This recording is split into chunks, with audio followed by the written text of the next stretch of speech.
Hey everybody, welcome back to my channel. I'm Teresa. This is Lost My Thread. Today I'm going to be sharing with you my spring sewing plans.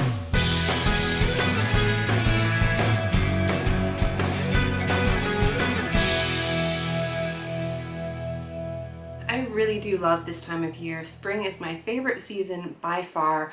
All of the new life growing and blossoming, all the blooms, it is just my absolute favorite.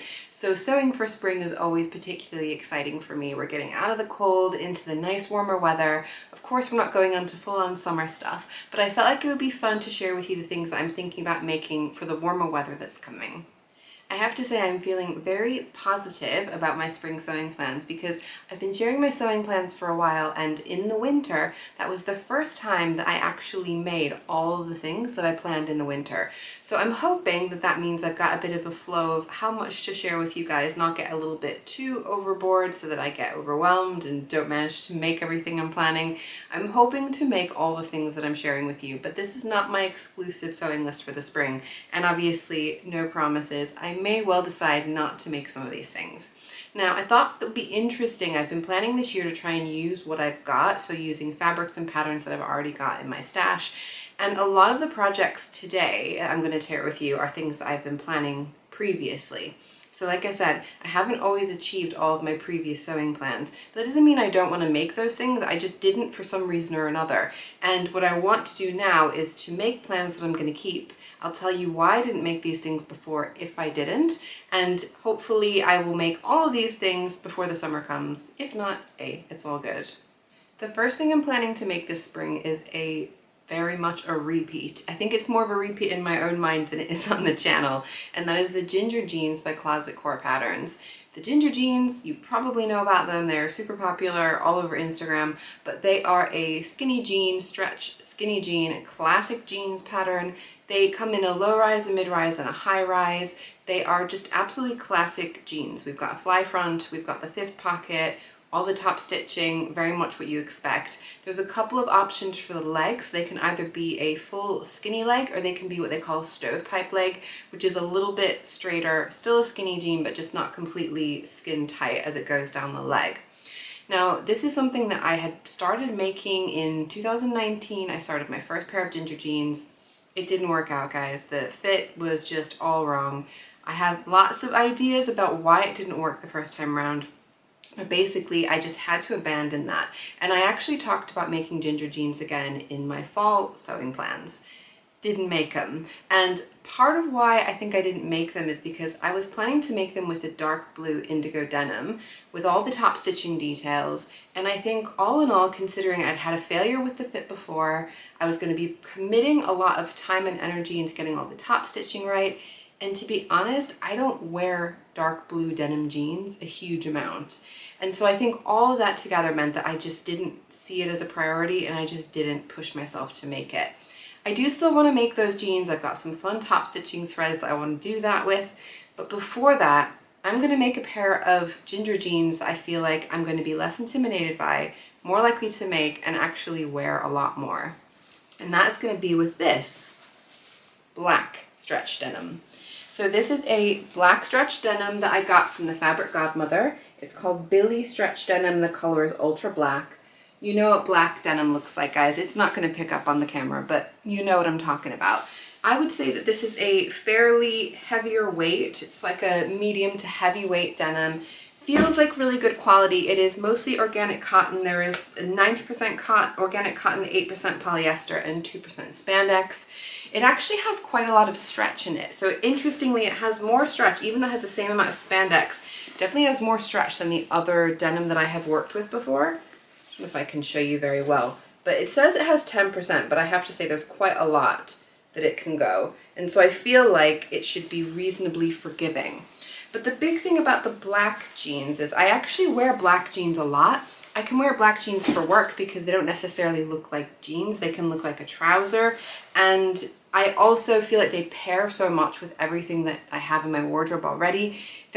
Black jeans are just such a staple. And I have a couple of pair of black jeans that I've been wearing for absolutely years. They are wearing out. Color is fading, they're getting worn at the thighs, and they're not that good quality. And I just feel like, okay, I need to go ahead and make myself a pair of black jeans.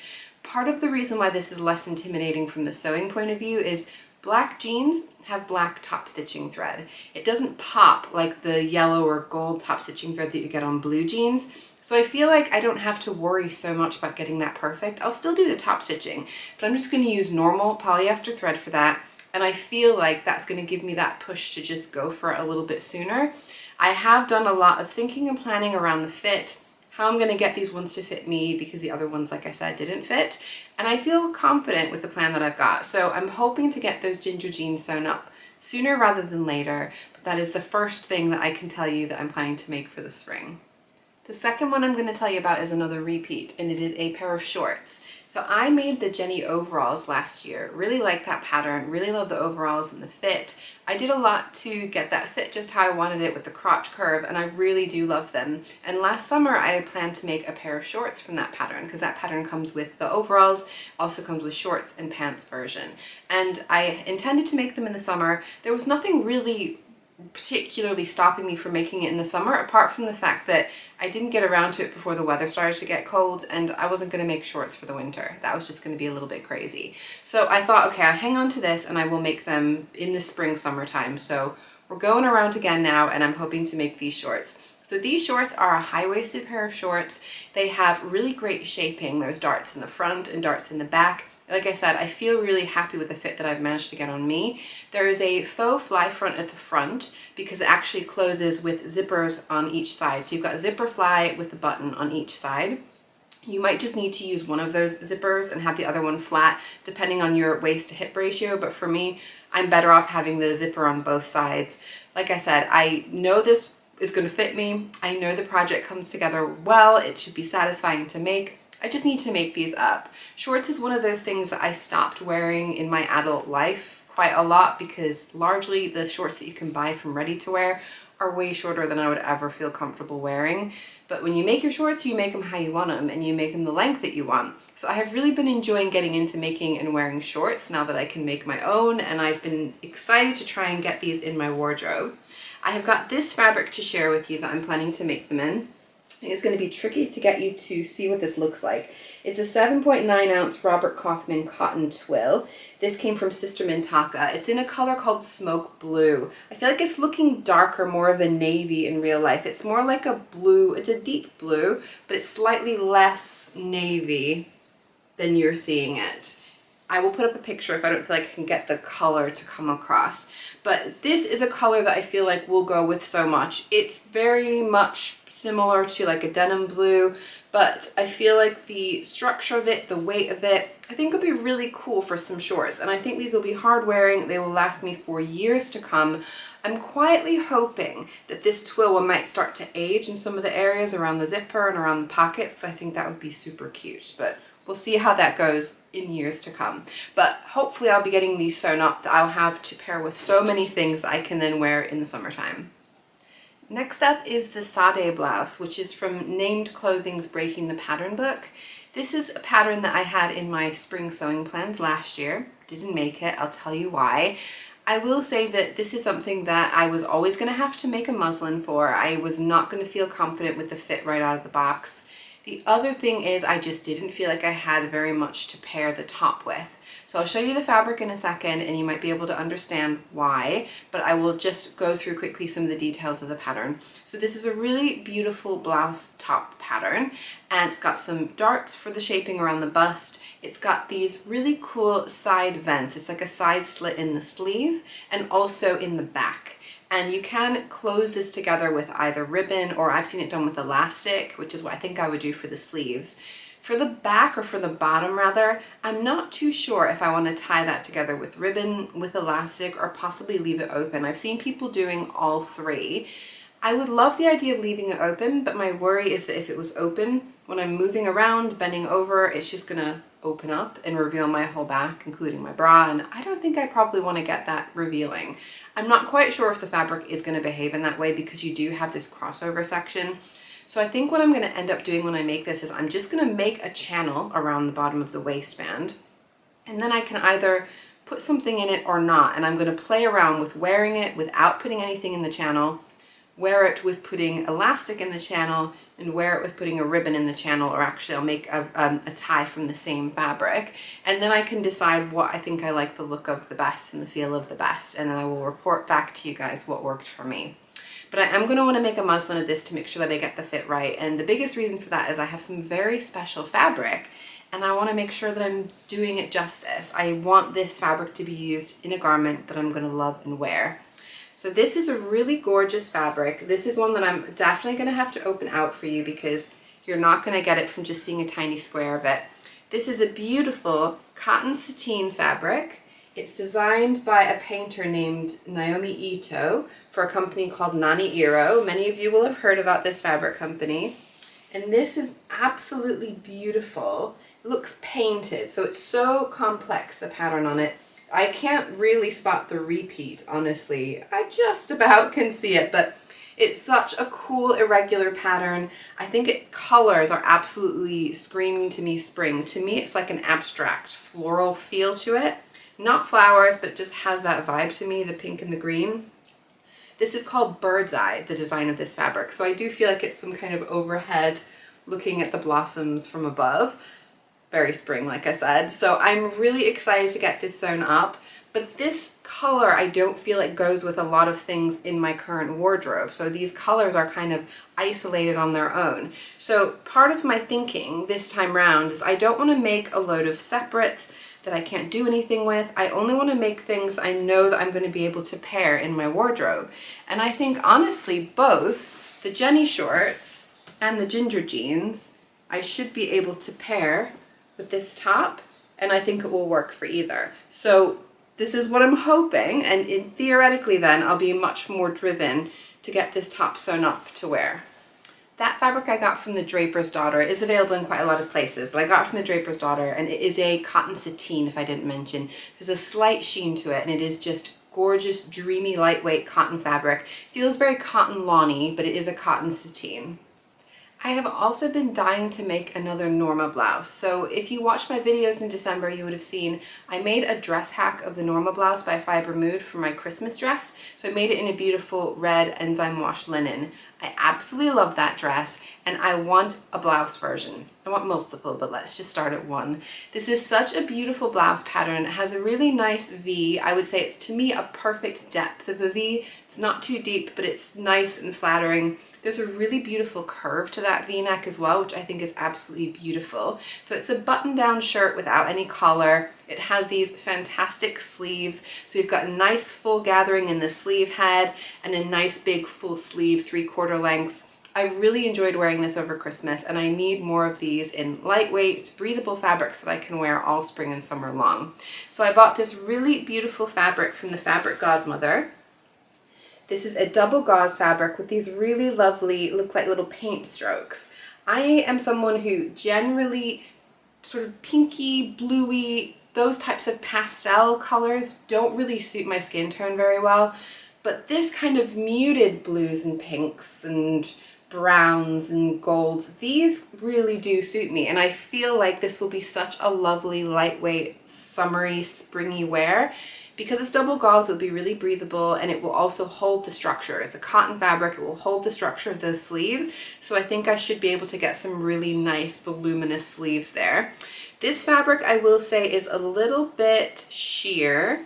Hard to tell if it's going to be so sheer that I might need to wear like a cami or something underneath. Otherwise, I might be able to get away with wearing it with just a nude bra. But I don't wear a lot of white. I'm trying to get a little bit of white into my wardrobe, and I'm starting with white with other colors. I'm someone who, if I wear white, I end up wearing everything that I'm eating. I don't usually spill food on myself unless I'm wearing white. I know I'm not alone there. If you're one of those people, let me know in the comments down below. But this is white with other colors, and I'm hoping I can get away with it, and I'm hoping that I enjoy it, and I think it will feel really light and springy.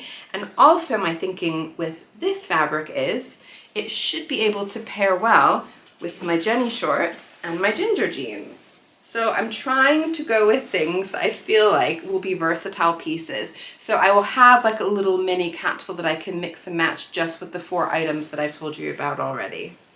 The last one I'll tell you about is a jumpsuit pattern that I'm really excited about. I have been all over the jumpsuits lately and it is not about to end. I still have more jumpsuits planned in my future. But the one I want to tell you about for my spring sewing plans is one from the Great British Sewing Bee Sustainable Style book.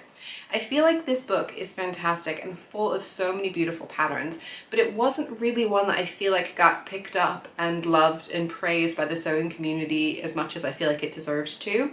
This book was actually written and designed by the ladies behind Selkie Patterns, so Alexandra Bruce and Caroline Akinson. Akinson? I feel like I'm getting Caroline's name wrong. I'll pop them up on the screen. You probably know Selkie Patterns anyway. But there are lots of great patterns in here that I have made and I have loved. And there is one in there, the jumpsuit pattern, that I saw and I wasn't that drawn to initially when I saw it. I think it's because of the fabric that they've used in the book. So they made this jumpsuit out of a corduroy fabric in this book. And I feel like it looks kind of bulky and just didn't really look like something that I wanted to wear. But there are a lot of really nice design elements on this. And I actually saw a version on Instagram that made me rethink it and decide that I needed to make this pattern. So I saw the version from Claire, who is Overconfident Beginner over on Instagram. She made a striped linen version and it stopped me in my tracks. I saw her version in Me Made May last year and I had to go back in her feed to be able to see the original post so I could see more photos of it because it looked so cool. And I feel like, how did I miss this in this book? This is a really cool pattern I didn't even realize. It has very much like a boiler suit vibe, so it's got proper collar with collar stand, button placket, it's got cuffs, it's got proper belt loops, there's a really beautiful gathered yoke section on the back. It is overall fitted, but it's not super fitted at the waist because you just have a tie at the waist to cinch it in. I feel like this jumpsuit is just like really cool, really pretty, a little bit sort of floating between pretty and cool and sort of, what's the word I'm looking for? Like a workwear vibe. I just love that it's floating around all those things, especially in this linen fabric that I saw. And I felt like I really did want to make that kind of jumpsuit for myself, but I wanted to wait for the right kind of fabric and I didn't want to leap into just getting something just because that's what I could find. And so I held off and I did find some fabric at the Knitting and Stitching show last autumn. And I showed this recently in my So Frugal video, but I wasn't really going to use it because I knew it was going to be this jumpsuit. And it is this linen fabric that I got. It is called Sherbet. Yeah, Sherbet, which I feel like confuses me. It's like sherbet, but it's not sherbet in the UK. It's sherbet, which is like the fizzy stuff inside the flying saucers.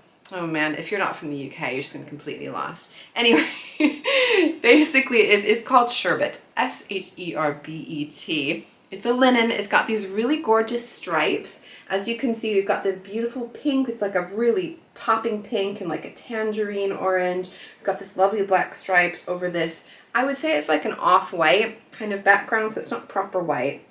I got this from Merchant and Mills, 100% linen, and I love this fabric. I love the colors, I love how popping it is. It's just so different and really unique. Now I will say that the stripes are meant to be on the cross grain. Yeah, so they are going horizontal rather than up and down rather than vertical. I think I would prefer the stripes to be vertical, so I'm gonna see if I can cut it out on the cross grain, but if not, either way, I think that's going to be freaking cool. I mean, I think I'm going to do a little bit of stripe playing anyway with the direction of stripes with the different elements, so I don't think it's going to make a huge difference. But I think this is going to be super cool jumpsuit. I think it's going to be super comfortable as well, and I'm really going to enjoy wearing this one once I get it made up. Now, one last thing that I want to mention is the dress that I'm wearing. I usually don't talk about what I'm wearing and I just put it in the description box, but I wanted to mention this dress because it is a handmade dress, but it's not made by me. It was made by Elisa, who is Sloths and Orchids over here on YouTube and over on Instagram. I've been thinking a lot about Elisa, as I think a lot of you in the sewing community would have. She's from Ukraine and she has a lot of family and friends still in Ukraine, and my heart has been with her and with the Ukrainian people, and I just wanted to wear this dress as a support, as a sign of my support and solidarity and love for Elisa and all of the Ukrainian people. I will put a link down below if you wanted to make a donation just to support Ukrainian people going through this current nightmare that they're going through. I'm not going to get into too much, this isn't a political the whole video, but I just felt like I wanted to give it a mention, give it a shout out. And Lisa, I love you, I'm with you, and let me know if there's anything I can do to support. Okay, just wanted to say then goodbye for today. I hope that you all enjoyed hearing what I'm planning to make for the spring. I am really excited to get all this stuff sewn up. Please do subscribe to my channel if you want to see how it all goes. I share my monthly makes videos so you can watch the progress as it goes. I hope that you enjoyed the video today, and please do give me a like if you did enjoy it, and I hope to see you all again soon. Bye!